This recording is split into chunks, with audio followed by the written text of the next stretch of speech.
November 4th, 1979. At 6:30 in the morning, 6 Americans sat in a living room in Tehran, watching smoke rise over the city. They could hear it before they saw it. Voices in the street, louder than usual. Then shouting. Then nothing but noise. Bob Anders looked out through the curtain. Down the block, people were running. Not away from something, toward it. He stepped back from the window. "We need to move," he said. The others were already on their feet.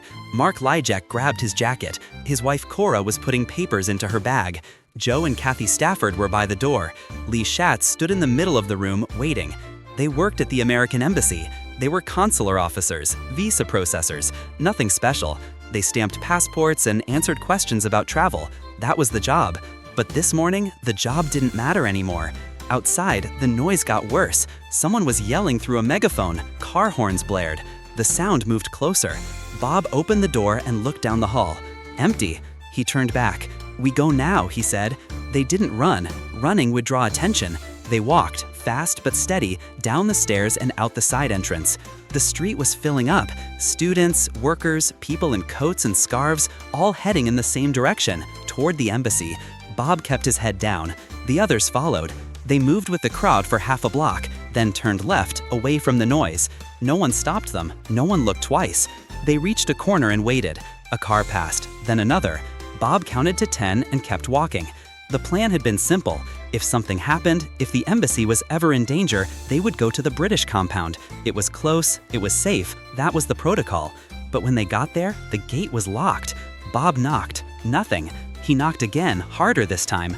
A man appeared on the other side. British, maybe mid-40s. He looked at them through the bars. "We're from the American embassy," Bob said. "We need to come in." The man didn't move. "I'm sorry," he said. "We can't help you." Bob stared at him. "What?" "We've been told not to take anyone in. It's policy." Cora stepped forward. "They're storming the embassy right now," she said. "Do you understand that?" The man nodded. He looked tired. "I'm sorry," he said again. Then he walked away. Bob turned around. The others were waiting behind him, silent. No one said anything for a moment. Mark spoke first. "The Canadians," he said. Bob nodded. It was the only option left. They walked for 20 minutes, staying off the main roads. The city felt different now, louder, angrier. Everywhere they looked, people were gathering, holding signs, chanting slogans.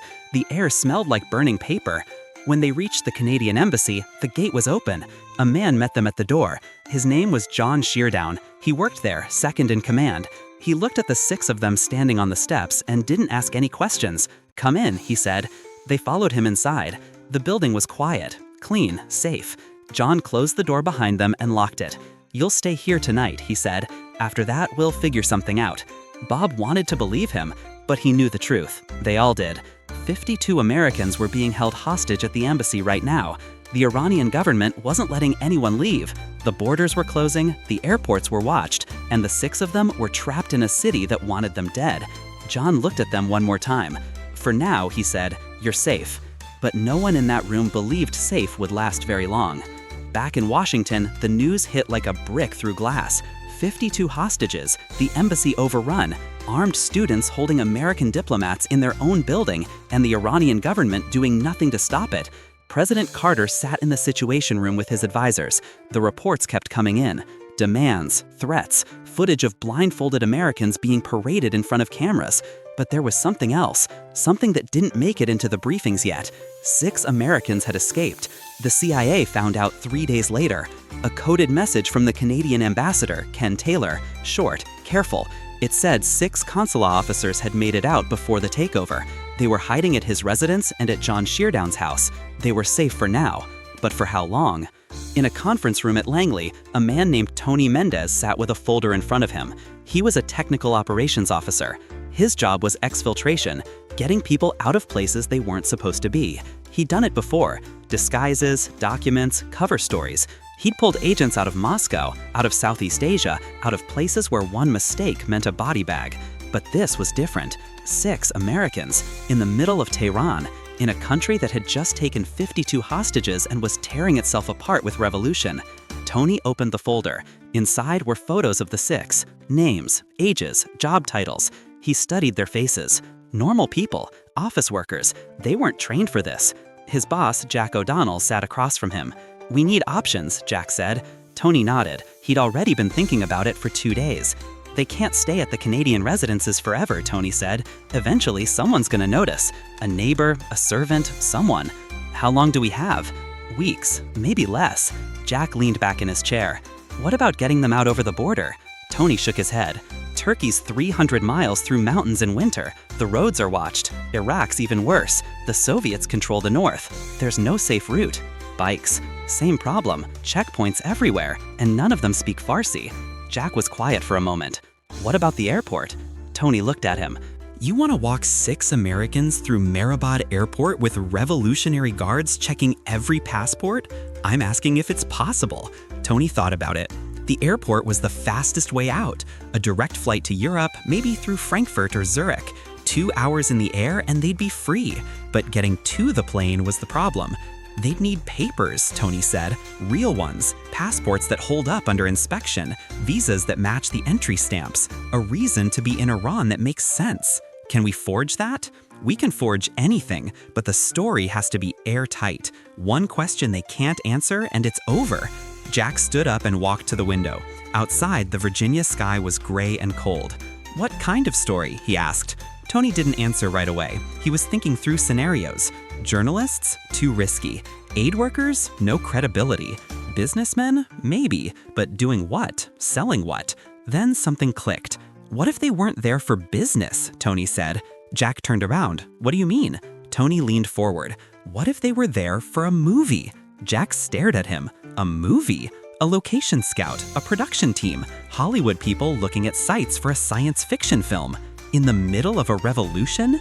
Exactly. That's what makes it believable. Iran's desperate for foreign money. They want to look stable. What better way than letting a film crew in? Jack didn't say anything. He was thinking it through. Tony kept going.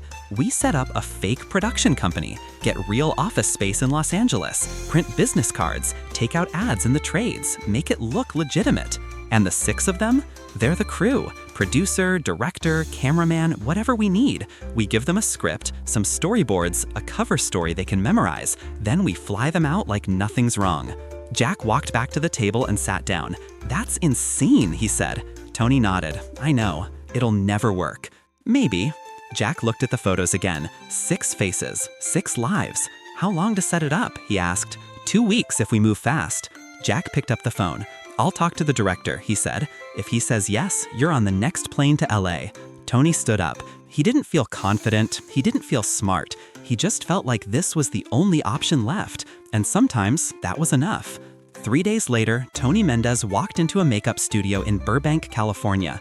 The place smelled like latex and paint. Mannequin heads lined the shelves. Rubber masks hung from hooks on the wall. In the corner, a man sat at a workbench, sculpting something out of clay. His name was John Chambers. He'd won an Oscar for Planet of the Apes. He'd made monsters and aliens and creatures that looked real enough to touch. But that wasn't why Tony was here.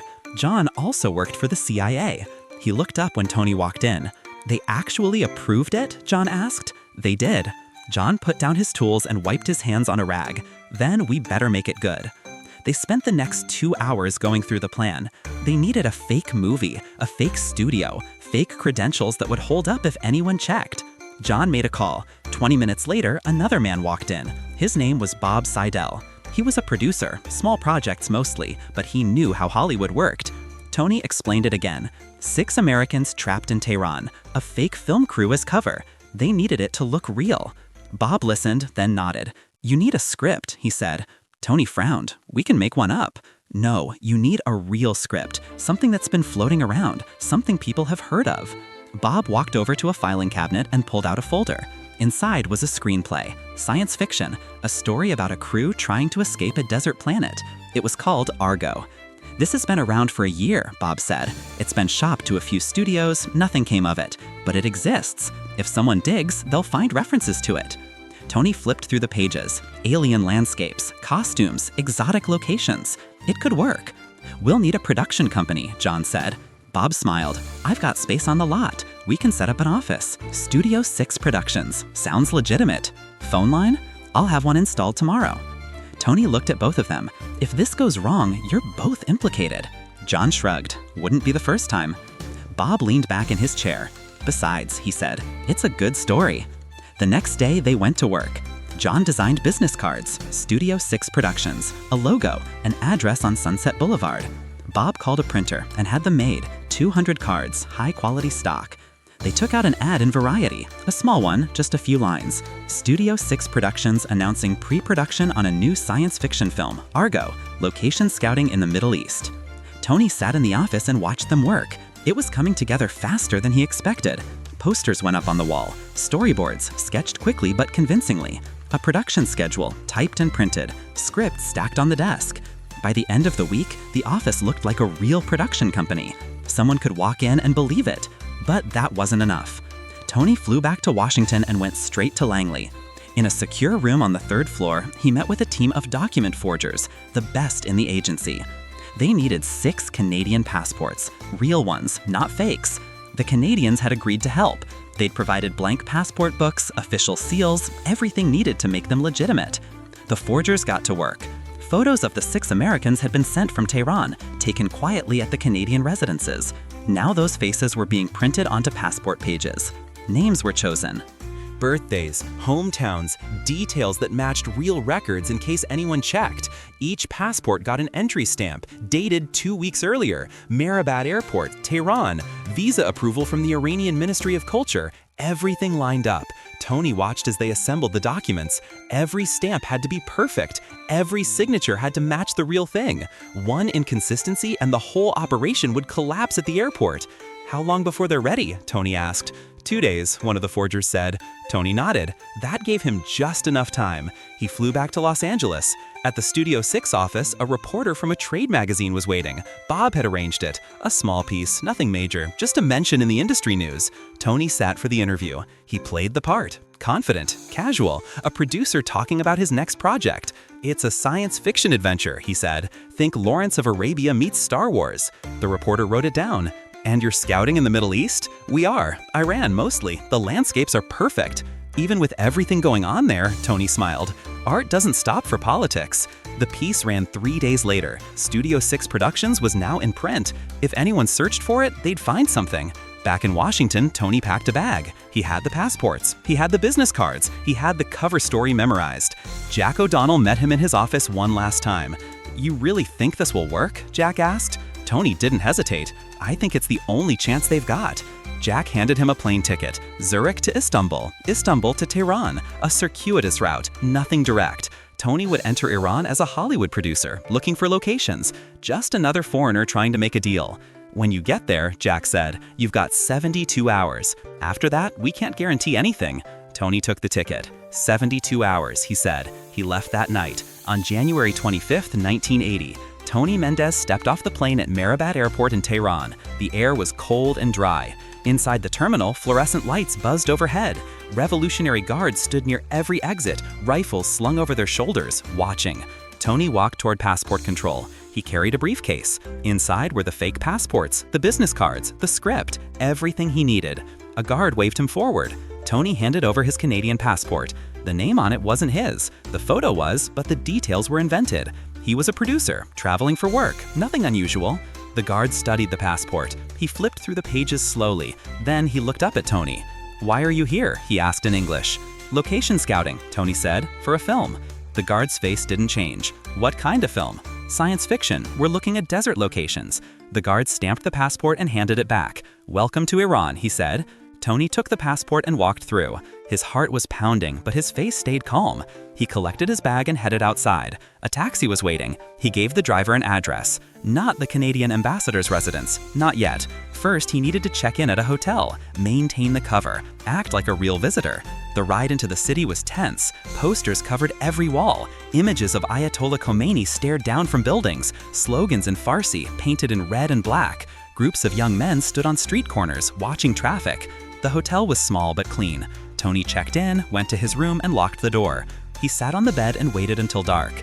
At 8 p.m., he left the hotel and walked 3 blocks. A car pulled up. The driver didn't speak. Tony got in the back. They drove for 20 minutes, through quiet neighborhoods, away from the main streets. Finally, they stopped in front of a 2-story house. The lights inside were dim. Tony got out. The car drove away. He walked to the door and knocked twice. A man opened it. Ken Taylor, the Canadian ambassador. He looked tired but steady. "You made it," Ken said. "I did." Ken stepped aside and let him in. Inside, the house was warm. A fire burned in the fireplace, and sitting in the living room were the 6 Americans. They looked up when Tony walked in. No one smiled, no one spoke. They just stared at him like he was a ghost. Tony set his briefcase down on the table. "My name is Tony," he said. "I'm here to get you out." Bob Anders stood up. "How?" Tony opened the briefcase and pulled out the passports. He handed them to Bob, one by one. Bob looked at the first one. His photo, but a different name.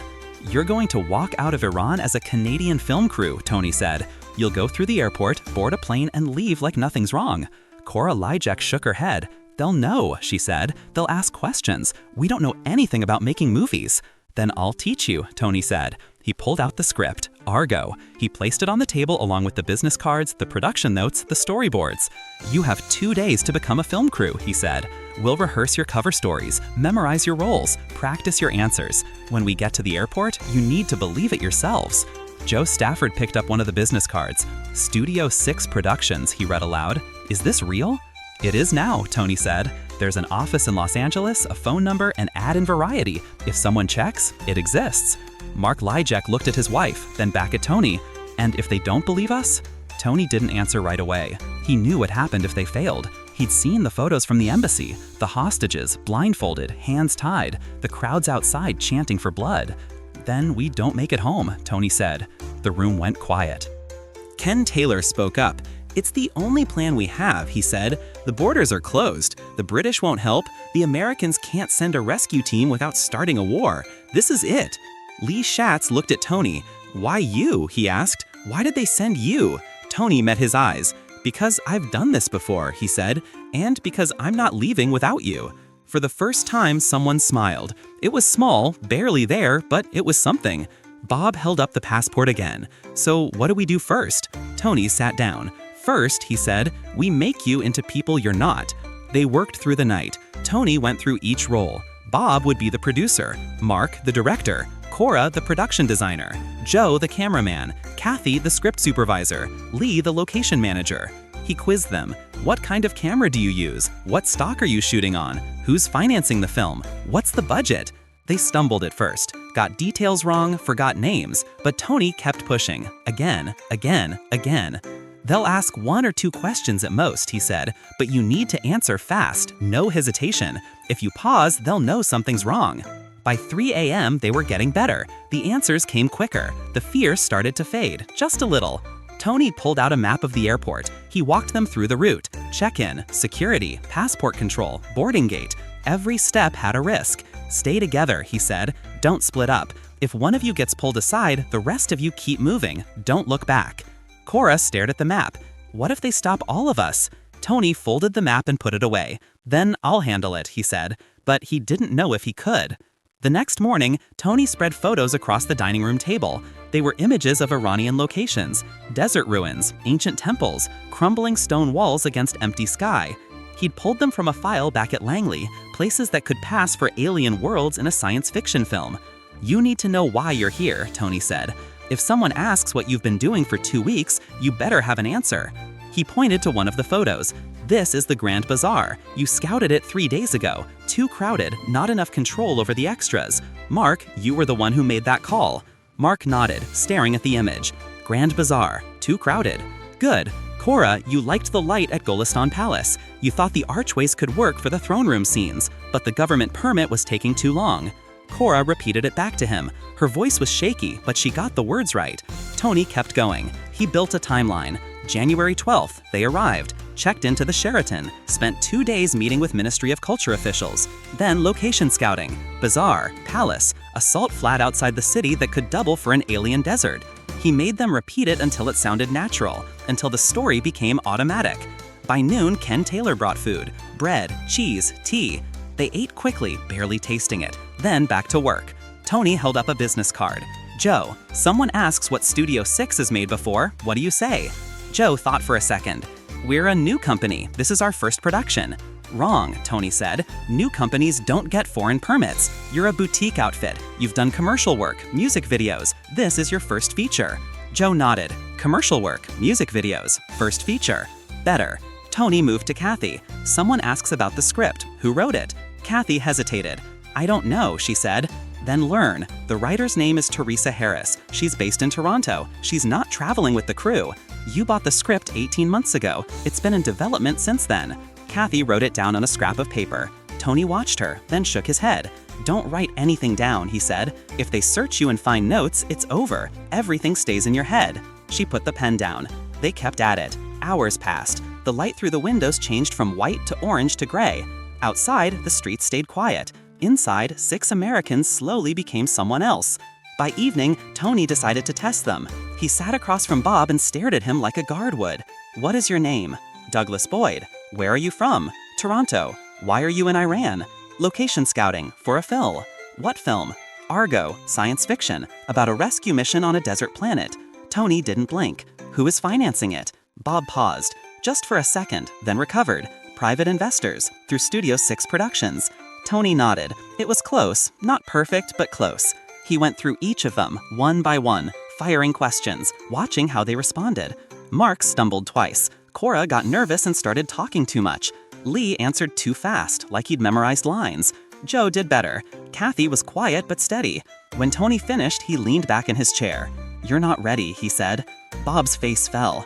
We've been at this for 12 hours. I know, but 12 hours isn't enough. You need to believe it. Right now, you're pretending. Pretending gets you caught. Cora looked at him. Then what do we do?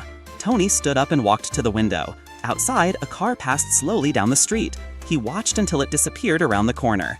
We go to the bazaar tomorrow, he said. Everyone froze. What? Mark said. The bazaar. We'll walk through, look around, act like location scouts. You need to practice being these people in public, not in a living room, out there. Ken Taylor, who'd been sitting quietly in the corner, spoke up. That's a risk. Everything's a risk, Tony said, but if they can't handle a market, they won't handle the airport. No one argued. They knew he was right? That night, Tony stayed up while the others tried to sleep. He sat at the table with the passports in front of him, checking every detail one more time. The stamps looked good, the signatures matched, the photos were clean. But documents weren't enough. He'd seen operations fail because someone got nervous, looked the wrong way, said the wrong thing. The human part was always the hardest. Ken came downstairs around midnight. You think they'll make it? He asked. Tony didn't look up. I think they have to. Ken poured himself a drink and sat down. The hostages at the embassy, he said. They're still there, 52 of them. If this works, it'll make things worse for them. Tony knew. He'd thought about it 100 times. The Iranian government would be furious when they found out 6 Americans had escaped. They'd tighten security, increase pressure. The hostages would pay the price. But the mission wasn't about politics. It was about 6 people who deserved to go home. We get them out, Tony said. That's the job. Ken nodded slowly. And if it doesn't work? Tony closed the passports and looked at him. Then none of us are coming back. Ken finished his drink and stood up. Get some sleep, he said. Tomorrow's going to be hard. But Tony didn't sleep. He sat there in the dark, listening to the house settle, thinking about everything that could go wrong. And there were 1,000 ways it could. At 9 a.m., they left the house in 2 cars. Tony rode in the first one with Bob, Mark, and Cora. Ken Taylor drove. The second car followed behind with Joe, Kathy, and Lee, driven by John Sheardown. The plan was simple. Go to the Grand Bazaar, walk through like tourists, look at carpets, spices, anything that could justify a location scout. Take a few photos, then leave.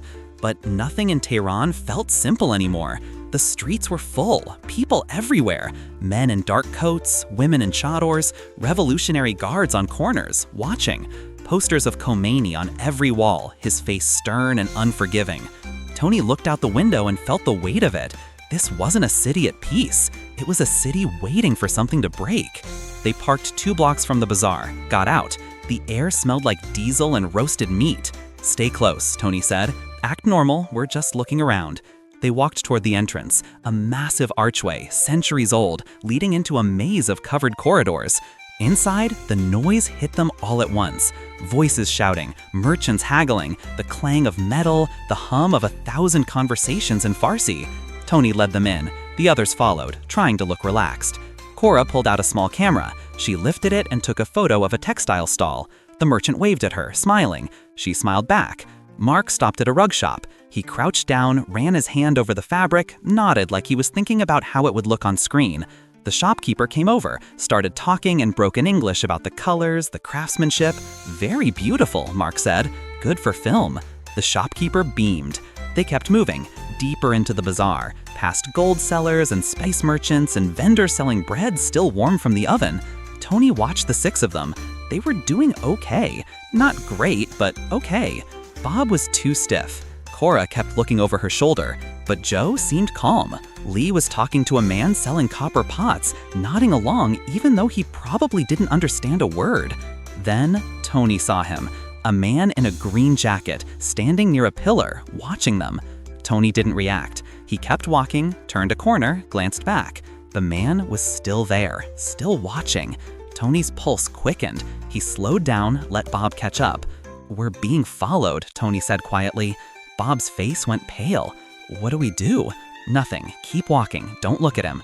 They moved through another section. Fabric stalls, leather goods. Tony checked again. The man was closer now, maybe 20 feet behind. Tony stopped at a stall selling scarves. He picked one up, held it to the light like he was inspecting it. Out of the corner of his eye, he watched the man approach. The man walked right up to him. "Excuse me," the man said in English. "You are American?" Tony's blood went cold. He turned slowly, kept his face neutral. "Canadian," Tony said. "We're here scouting for a film." The man looked at him for a long moment. Then he smiled. "A film? What kind?" "Science fiction. We're looking at locations." The man nodded, interested.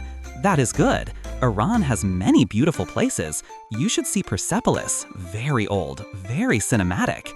Tony smiled back. "We'll consider it, thank you." The man shook his hand and walked away. Tony waited until he was out of sight. Then he turned to the others. "We're leaving, now." They didn't argue. They moved quickly through the bazaar, back the way they came. No one ran, no one looked back, but the fear was there, tight in their chests. When they reached the cars, Tony finally let out a breath. Ken looked at him. "What happened?" "Someone asked questions. It's fine, but we're not pushing our luck." They drove back to the house in silence. Once inside, Tony locked the door and turned to face them. "You did well," he said. "Better than I expected." "It didn't feel like we did well," Cora said. She was shaking slightly. "You stayed calm. You played your parts. That's all you need to do tomorrow." Mark looked at him. "Tomorrow?" Tony nodded. "Tomorrow, we go to the airport." The room went still. "We're not ready," Mark said. "You're as ready as you're going to be." Bob stepped forward. "What if we wait another day? Practice more?" Tony shook his head. "Every day we stay here, the risk goes up." The Revolutionary Guards are stopping more people, checking more documents. The window's closing. We leave tomorrow or we don't leave at all. No one spoke. They just stood there, processing it. Kathy finally broke the silence. "What time?" "Flight's at 9:30 a.m. We leave here at 6. Traffic will be heavy. We can't be late." Joe sat down on the couch and put his head in his hands. "This is insane," he said. "I know," Tony said. Lee looked at him. "What are our chances?"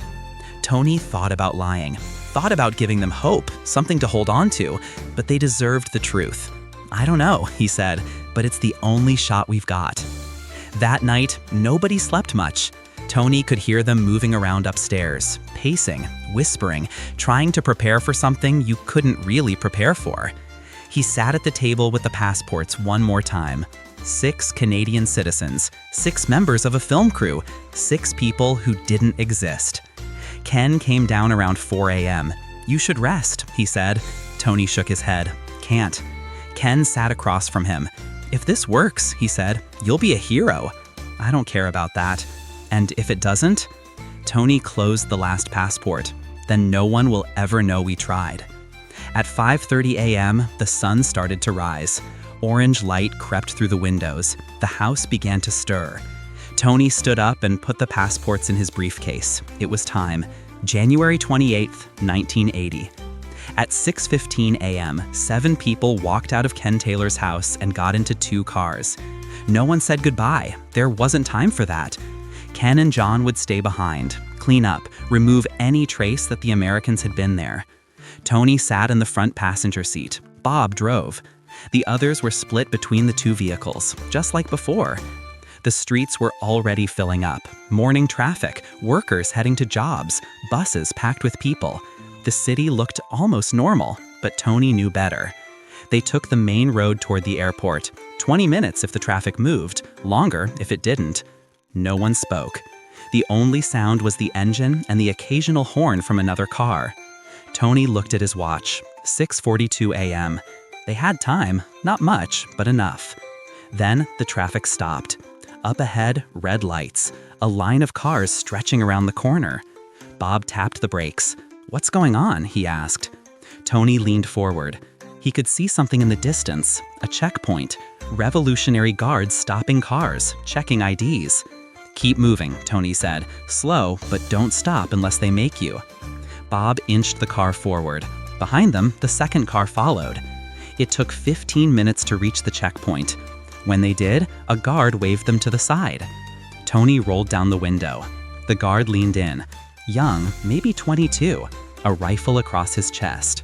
"Where are you going?" he asked in Farsi. Tony replied in English, slow and clear. "Airport, we have a flight." The guard switched to English. "Why are you in Iran?" "Film production, location scouting, we're heading home." The guard looked past Tony at Bob, then into the back seat at Mark and Cora. "Your papers." Tony handed over his passport. The guard studied it, flipped through the pages, looked at the entry stamp. Then he handed it back. "Go," he said. Tony rolled up the window. Bob pulled away slowly. The second car went through the same process. Tony watched in the side mirror. The guard asked questions. Joe handed over papers. A moment passed. Then the guard waved them through. Tony let out a breath he didn't know he was holding. At 7:20 a.m., they reached Mehrabad Airport. The terminal was busy, people pulling suitcases, families saying goodbye, security walking the perimeter with dogs. Tony got out first. The others followed. They looked like what they were supposed to be, tired travelers, film crew heading home after a long shoot. Inside, the air was warmer.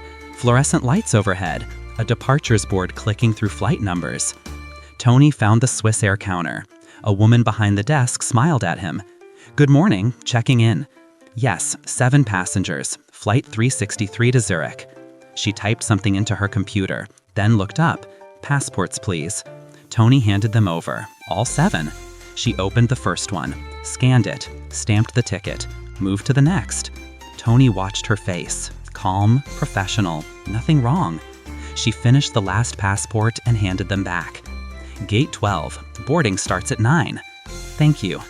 They walked towards security. A line had formed, passengers taking off belts, emptying pockets, placing bags on the conveyor. Tony went through first, no issues. Then Bob, Mark, Cora. One by one, they passed through the metal detector. Joe set it off. The alarm beeped. A guard stepped forward, motioned for him to step aside. Tony froze. He watched as the guard ran a handheld scanner over Joe's body, up and down, along his pockets. The scanner beeped near his waist. "Belt buckle," the guard said. Joe took off his belt and handed it over. The guard scanned him again. Nothing. "Go ahead." Joe grabbed his belt and walked through. His face was white, but he kept moving. They regrouped near a coffee stand. Tony counted heads, all 7 still there. "We're not out yet," he said quietly. They still had to clear passport control. That was the real test. At 8:30 a.m., they joined the line for departures. Ahead of them, passengers handed documents to officers behind glass partitions. Some passed through quickly. Others were pulled aside, asked more questions. Tony felt the weight of the briefcase in his hand. Inside were the storyboards, the script, the production notes, proof they were who they said they were. But proof only worked if someone believed it. The line moved forward. One person, another. Then it was Bob's turn. He stepped up to the window, handed over his passport. The officer opened it, looked at the photo, looked at Bob, then at the visa page. "What is the purpose of your visit?" the officer asked. "Location scouting, for a film." "What film?" "Argo, science fiction." The officer stared at him for a long time, then stamped the passport and handed it back. Bob walked through. Tony went next. Same questions, same answers. The officer barely looked at him. Then Mark, then Cora, then Lee. Kathy stepped up. The officer took her passport, opened it, looked at the photo, then he frowned. "When did you arrive?" he asked. "January 12th. What have you been doing here?" scouting locations, meeting with government officials. The officer flipped through her passport again. He looked at something, then looked at her. "Wait here," he said. Kathy's face went pale. The officer picked up a phone.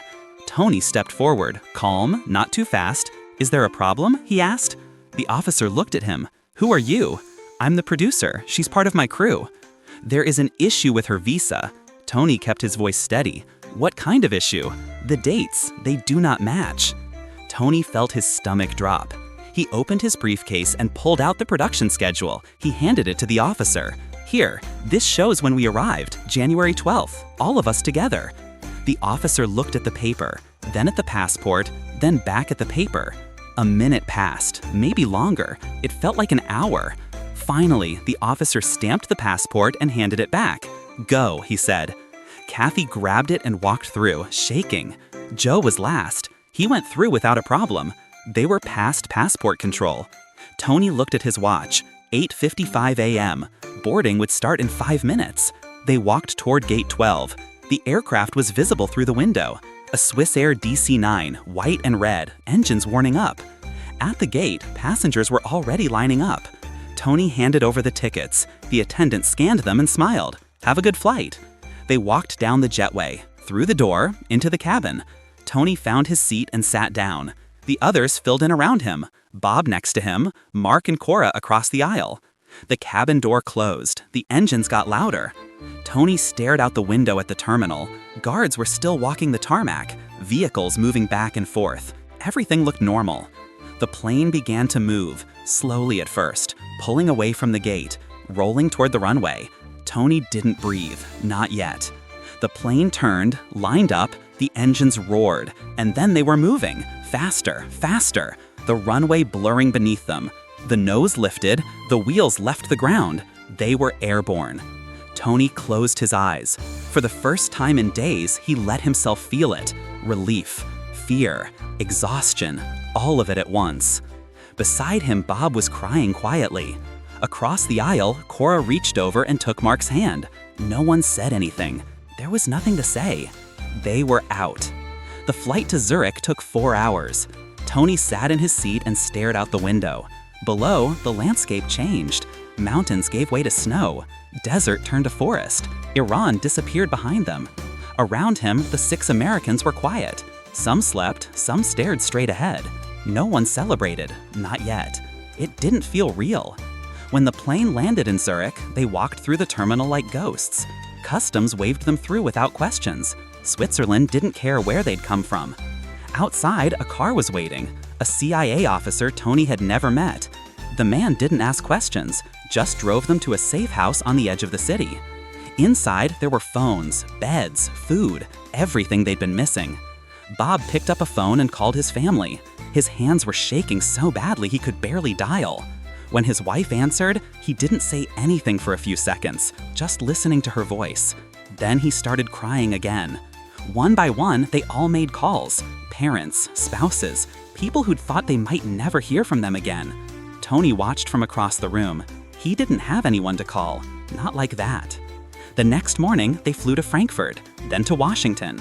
The CIA kept it quiet. No press, no cameras, just a van waiting on the tarmac when they landed. At Langley, they were debriefed. Separate rooms, different officers. Everyone wanted to know the same things. What had they seen? Who had they talked to? Were there any security leaks? It took 2 days.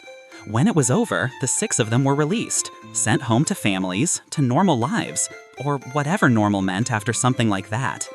Tony stayed behind. Jack O'Donnell met him in his office. He looked tired but satisfied. "You did good," Jack said. Tony didn't feel like he'd done good. He felt like he'd gotten lucky. "What happens now?" Tony asked. "Now we keep quiet. The Canadians get the credit, publicly anyway. We stay in the shadows." "And the hostages?" Jack's face darkened.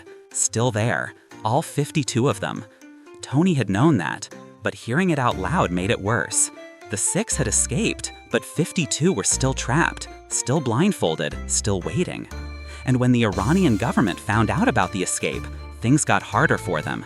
Security tightened, interrogations increased, the anger grew. Tony thought about that a lot in the weeks that followed. The mission had worked. 6 people were home. But the cost wasn't zero. It never was. In Tehran, Ken Taylor and John Sheardown packed their belongings and left the country. The Canadian government closed the embassy. They'd helped the Americans escape, and now they were targets too. Ken never talked about what he'd risked. He just said it was the right thing to do.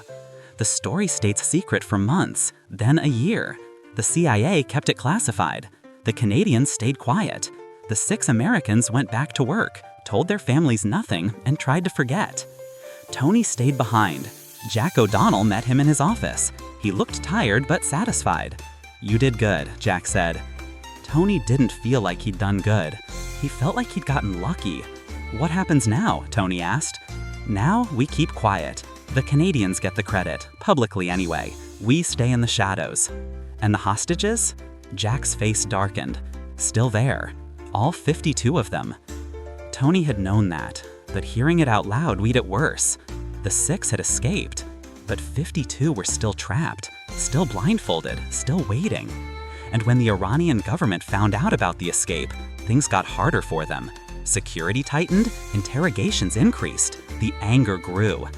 Tony thought about that a lot in the weeks that followed. The mission had worked. 6 people were home, but the cost wasn't zero. It never was. In Tehran, Ken Taylor and John Sheardown packed their belongings and left the country. The Canadian government closed the embassy. They'd helped the Americans escape, and now they were targets too. Ken never talked about what he'd risked. He just said it was the right thing to do.